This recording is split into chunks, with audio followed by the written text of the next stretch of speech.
Okay, it's now 20 to 11 at night. I had my last 2 steroids this morning. By this time, it's now over 14 hours, 12 hours, something like that, and I should be really flagging.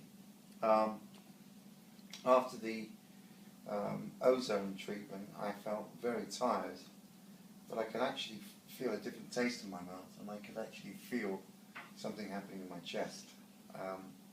It is the strongest known killer of viruses, and basically there is virus of Streptococcus in Canada that it has dealt with in my lungs, plus it's now also killing the emphysema. I can tell you that now because I'm no longer coughing up any fluid in my lungs. The pain around the inside of my rib cage is now gone.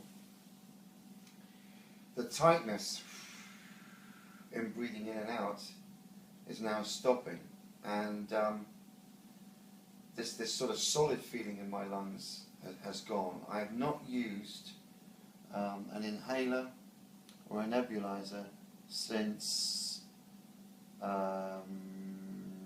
o'clock this morning. When I got home, I came back here to the apartment building, and basically we had a lovely meal. I had no ill effects. There was no bloatings or swelling in my stomach. In fact, my stomach's gone down.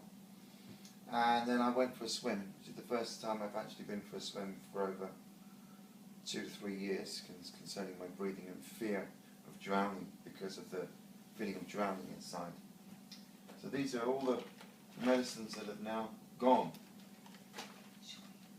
And basically what they are, they're all bronchial dilators from the Royal Brompton Hospital, which is basically a place which is dealing with 50-year-old medicine. This is Spiriva, which is a dry powder inhaler, which is not really going to do you any good. And when it opens the airways, this is another inhaler of salbutamol. And this I will never use again. This is a Symbicort inhaler, and this is a Ventolin inhaler. These are promotional steroids, which I was on 6 a day, which I got down to nothing, and then I just couldn't really do much with them. And this is these are the nebules, and over there, just throw it to me. This is this is what actually allowed me to get here. This is an Omron portable nebulizer, whereby you put stuff into the chamber, close that up, put that on there, switch it on, and I've had to live with this for 3 years. I've had to live with all this medication as a prisoner, which has led me to live in one room for 3 years, and basically it meant that I hadn't been able to do anything or go anywhere. And basically, what I would like to say, which is after the consultation with the doctor, it actually is not just a problem with viruses and viral infections in the lungs. There are viral infections in the blood to do with vaccinations, which has basically confused my whole immune system to the point whereby the whole immune system has started to collapse, causing other things to do with lungs and respiratory problems. Having the ozone treatment, which was basically taking 150 milliliters of my blood into a chamber, firing it with ozone and pure oxygen, and then later, that basically killed every single virus in the blood. That was then re-put inside my body, and then I was put on a May's high vitamin drip, and this will be done 3 or 4 times with what's called a Soki bed treatment, whereby I will be put down and fired with ultrasound to stimulate every single cell in my body. That will happen after the stem cell treatment, which happens on Wednesday. They will then take some fat, 2 wine glassfuls of fat, and they will store some of it. The rest of it will then be put in a centrifuge, spun round, separate. The blood and the plasma will separate, and at the bottom will be the stem cells. They will then be farmed. Some of them will be stored. The rest of them will be injected. In the first place they will then go is into my lungs. After all this stuff has been killed all these viruses and this emphysema has been killed.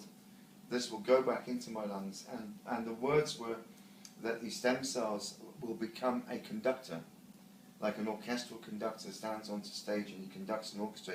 He will tell the body exactly what's wrong, and he will go in and fix it, and he will actually create a symphony, which is what our health should be. And it's almost drinking of your blood and eating of your own flesh, which is actually where it's at, and it's a very interesting thing. The doctor is Dr. D. Andre, who is a genius. I actually met the guy at Global Stem Cells who invented this treatment, and I can say from the moment I had this anti-immune, the immune treatment, immunizing treatment, my life has changed, and I'll be keeping you up to speed on that. I'm not very good at talking about medical matters, but people need to know about this thing, and also the fact that the more the antiviral things that you're actually getting, the more vaccination jabs you're getting, you're just making money for the pharmaceutical companies, and all these things make money for them, and then they kill you, and they bring you into misery. And it's like going into a butcher's factory, actually. You know, somebody actually wanted me to have my lungs taken out, and will rip your heart out as well. And the thing is, you know, I've actually been able to come to Bangkok, have a holiday, go swimming, go and see this guy. With one day I'm active. You know, I don't need the wheelchair all the time. In fact, tomorrow I probably won't need it at all. I'll let you know. But basically, I'm actually looking at staying here a month, having the stem cells introduced twice, and going back with all my organs, which God gave me, which are there for life, without someone having to go and hacksaw open my chest, take all this stuff out, put somebody else's bits in me, and you know, to find out that my sister-in-law's cousin, 35, died of things that were rejected. I mean, at the end of the day, the technology's here, it's in us. I'll be telling you more. These are the drugs. They're going in here, and when I get back to England, they'll be given back to the person who gave them to me. So have a great time, and I'm enjoying myself, actually. I mean, it was actually worth it. I mean, you know, these people, you know, they pick you up at the airport, they look after you, they give you a great consultation. My advice is to get a nice apartment near them and have a holiday, because if you actually tell yourself you're going to be well and allow them to do their job, you will be. So, good night for tonight. It's now 5 to 11, 4:53 UK time, and I'm going to hit the hay. Can you smell that? What is that? Sheep, is it? It's cows? No, I know what it is. It's bullshit.